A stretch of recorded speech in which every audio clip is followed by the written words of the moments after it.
الحمد لله رب العالمين والصلاة والسلام على سيد الأنبياء والمرسلين.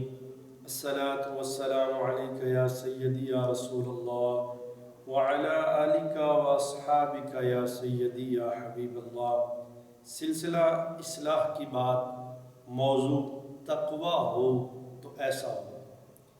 حضرت سیدنا ابراہیم بن ادم رحمۃ اللہ تعالی علیہ فرماتے ہیں، میں نے بعض مشائخ سے پوچھا کہ میں رزق حلال کس طرح اور کہاں سے حاصل کروں.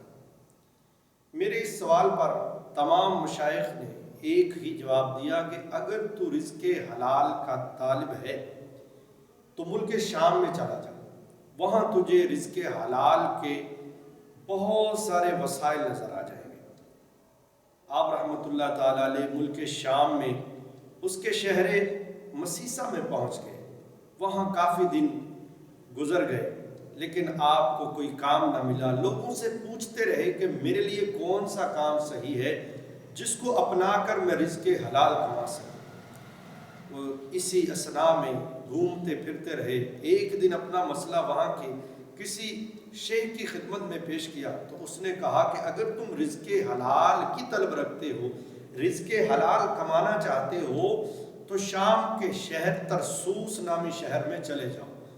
آپ رحمت اللہ علیہ ترسوس نامی شہر میں چلے گئے. گھومتے رہے، کوئی کام کاج نہ ملا.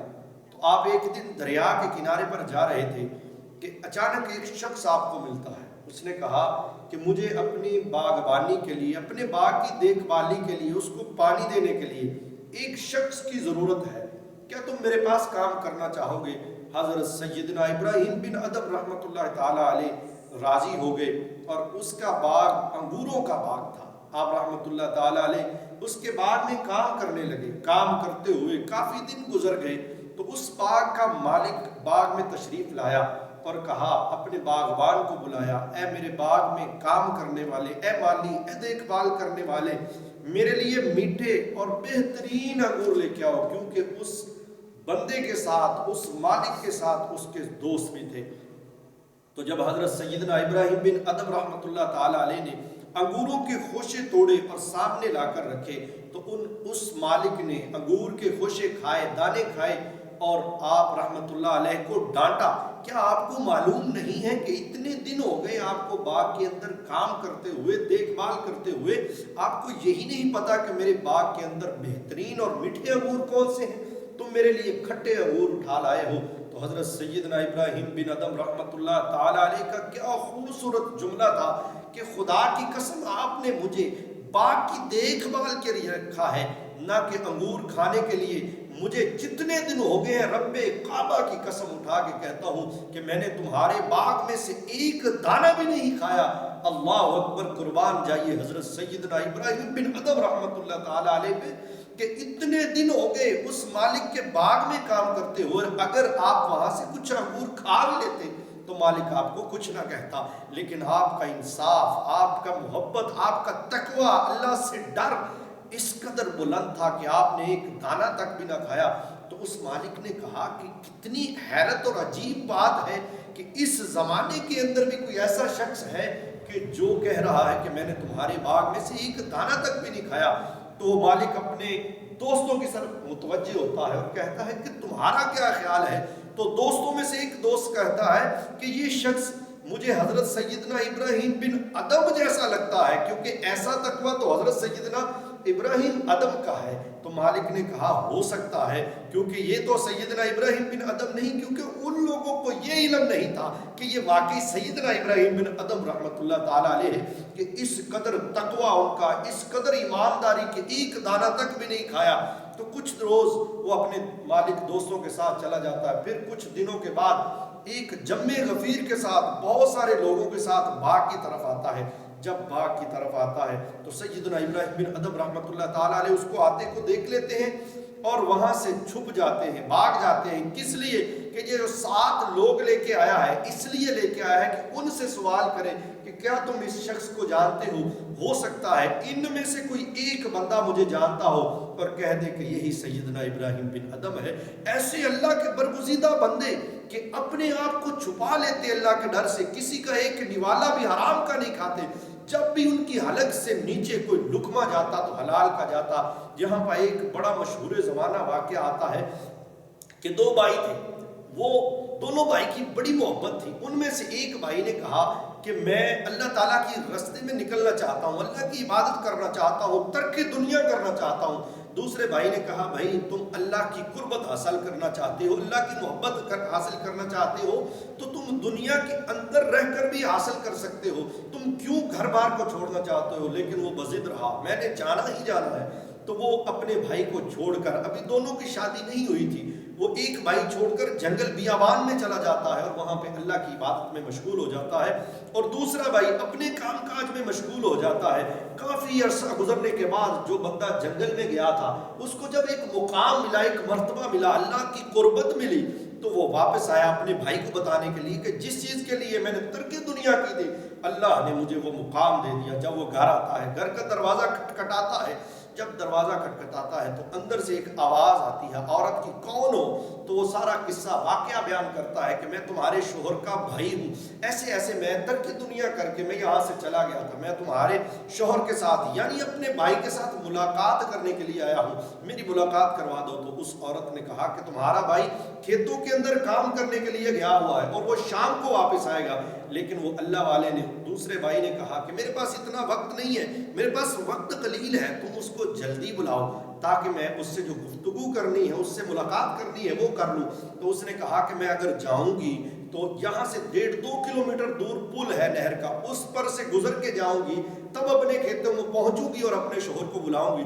تو اس اللہ والے نے ایک چھڑی دی، کہا یہ چھڑی لے جاؤ، تم دریا کے بیچ میں چھڑی مارنا، راستہ بنے گا، تم چلے جانا۔ اس نے چھڑی پکڑی اور دریا کے کنارے پہ جاتی ہے، جیسے کنارے پہ جاتی ہے اللہ کے حکم سے چھڑی کو مارتی ہے، راستہ بنتا ہے پانی میں سے، وہ پار لگ جاتی ہے۔ پار جاتے ہوئے اٹکیلیاں کرتے ہوئے وہ سوٹی، وہ چھڑی کہیں پہ پھینک دیتی ہے، اپنے شوہر کو جا کے سارا واقعہ بیان کرتی ہے کہ ایسے ایسے تمہارا بھائی تم سے ملنے آیا ہے، تم سے ملاقات کرنا چاہتا ہے۔ اور جب واپس پلٹنے لگی تو اس کے ذہن میں آیا تو کہ اس کے بھائی نے تو مجھے ایک چھڑی دی تھی، ایک سوٹی دی تھی، وہ تو میں نے پھینک دی، اب واپس کیسے جاؤں گی؟ اگر پل پر سے جاتی ہوں تو شام ہو جائے گی، اگر بیچ میں سے نہیں جاؤں گی تو تاخیر ہو جائے گی، اس نے جلدی ملنا ہے۔ اس نے اس کے شوہر نے پوچھا کہ تمہیں کیا پریشانی ہے، کس وجہ سے تمہاری رنگت اڑی؟ اس نے بتایا کہ ایسے ایسے تمہارے بھائی نے مجھے سوٹی دی تھی، میں نے وہ دریا میں ماری، راستہ بنا ہوا، راستے میں آتے ہوئے کہیں میں نے پھینک دی ہے۔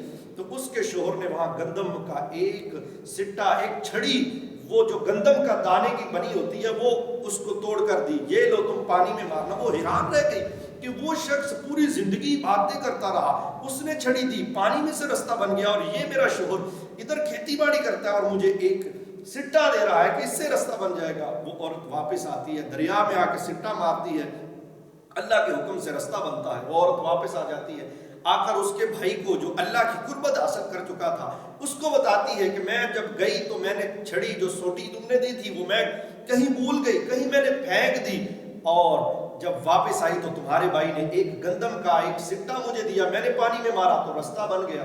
تو وہ بھی حیران ہو گیا کہ میں نے ترک دنیا کی، سارا کچھ چھوڑا تو تب جا کے اللہ کی قربت حاصل کی، یہ مقام حاصل کیا، اور میرے بھائی نے شادی بھی کی، دنیا دار بھی رہا، تو اس کو کیسے یہ مقام حاصل ہو گیا؟ وہ پریشانی کے عالم میں بیٹھا ہوا تھا، اتنی دیر میں اس کا بھائی آ جاتا ہے، گلے ملتے ہیں، محبت کا اظہار کرتے ہیں، اب کھانا سامنے ٹیبل پہ لگا ہے، کھانا کھانے لگتے ہیں، تو جو اللہ والا تھا جس نے ترک دنیا کی ہوئی تھی وہ اچانک سے بڑبڑاتا ہے، بولتا ہے وہ ڈوب چلی ڈوب چلی۔ تو دوسرا بھائی کہتا ہے ارے بھائی کھانا دھیان سے کھاؤ، جو مالک ہے وہ ڈوبنے نہیں دے گا، تم پریشان کیوں ہوتے ہو؟ تو اس بھائی نے پوچھا تم کس چیز کی بات کر رہے ہو؟ ترک دنیا کرنے والے بھائی نے جو اللہ کی قربت میں تھا، دوسرے بھائی سے پوچھتا ہے کہ تم کس چیز کی بات کر رہے ہو؟ تو دوسرا بھائی کہتا ہے کہ تم دریا کے اندر ڈوبتی ہوئی کشتی کی طرف اشارہ کر رہا ہو کہ ڈوب جائے گی ڈوب جائے گی، اور میں اشارہ کر رہا ہوں کہ جو مالک ہے، جو خالق ہے، جو رازق ہے، جو رب کعبہ ہے، وہ ڈوبنے نہیں دے گا، اس کو پتا ہے کس بندے کی جان بچانی ہے، کس کی حفاظت کرنی، وہ حفاظت کرنے والا ہے۔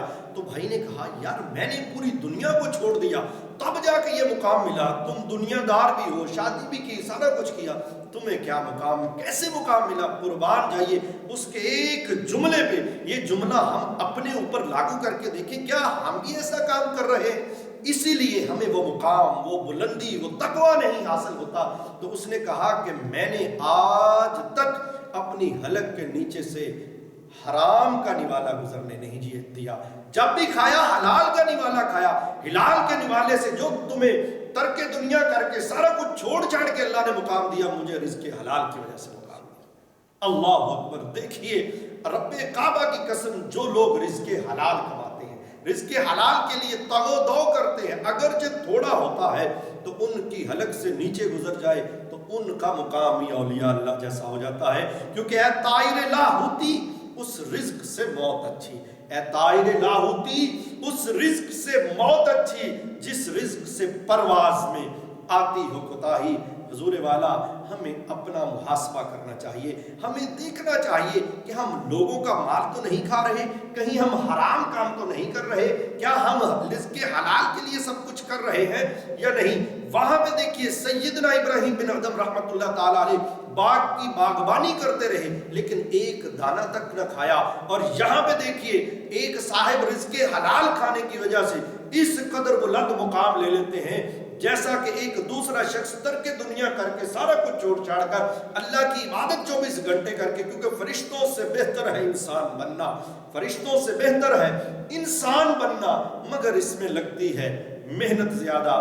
حضور والا اس پہ توجہ فرمائیے، جو اس سے ہمیں سبق ملتا ہے کہ ایسا تقوی ہمیں بھی اختیار کرنا چاہیے کہ ایک باغ کے اندر انسان کے سامنے پلیٹ پڑی ہو، سارا کچھ پڑا ہو، پیسہ پڑا ہو تو حرام نہ کھائے، تب مزہ آتا ہے۔ انسان کے پاس سہولیات موجود ہو، سارا کچھ سامنے ہو، پھر نہ وہ کام کرے، حلال کرے، حرام نہ کرے، تب مزہ آتا ہے۔ تو رب کعبہ سے دعا کرنی چاہیے، اے مال کے خالق کائنات، سیدنا ابراہیم بن ادم جیسا تقوی عطا فرما، حضور علیہ السلام کی سنتوں پر چلتے ہوئے ہمیں اپنی زندگی گزارنے کی توفیق عطا فرما، ہمیشہ حرام سے بچنے کی توفیق عطا فرما، اور حلال کما کر خود بھی اور اپنی اولاد کو بھی کھلانے کی توفیق عطا فرما۔ وما علینا